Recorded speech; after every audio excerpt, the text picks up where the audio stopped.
Our viewers are going to say, what's Scott Wells up to nowadays? So what are you up to nowadays with the NFLPA? Yeah, I'm one of the player directors with the NFLPA.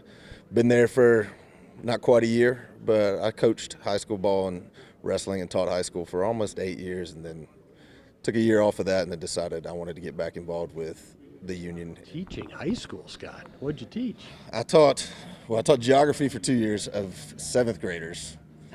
Yeah, it was my first 2 years teaching, and then I moved up and taught senior economics and government. Tell me your draft experience, if you wouldn't mind sharing.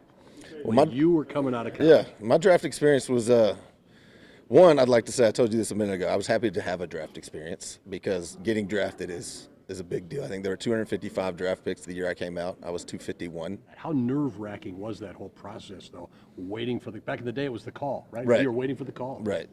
It was nerve-wracking, to say the least. I remember sitting at home. I knew I wasn't going round one. Knew I wasn't going round two. I had been told anywhere from 3 to 5. So I really started paying attention in the third. And just kept sliding. How was the emotion of the actual call when they made it to say it is you, particularly getting that late in the draft? Well, I was on my way to my agent's office because I was mad. I was furious, and I wanted to know what was going on. I was driving to his office when his assistant called and told me that the Jaguars were going to take me. And I don't remember when. If the Jaguars were the last pick, but they were after Green Bay. And at that point, I was just happy to get an opportunity because I'm a firm believer in it doesn't matter how you get the opportunity, it's what you do with it. And so to have an opportunity and someone to say, we want him, I was happy. So I was preparing in my mind thinking Jacksonville was going to take me. Walked through the door of my agent's office in Knoxville, and it's the Packers. and I remember taking the call, and I was like, oh, okay. They wasn't even on my radar at that time. I'd never been to Wisconsin. Growing up, being born in Texas, I grew up a Cowboys fan. If you're a Cowboys fan, you hate the Packers because of the rivalry.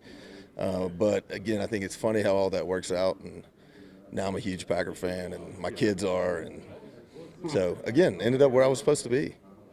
That's awesome. I love the perspective. My last question for you is the draft in Green Bay. Could you ever have thought the NFL draft coming to Green Bay, Wisconsin? I've always thought that. Obviously, I'm biased for playing there, but I've always thought with the history of the Green Bay and that team, the NFL needed to do something there and make it and capitalize on that being one of the original teams. It's still the only team without an official owner, and just that is a unique environment. It's a special place, and I think it's going to be a special event having the draft there.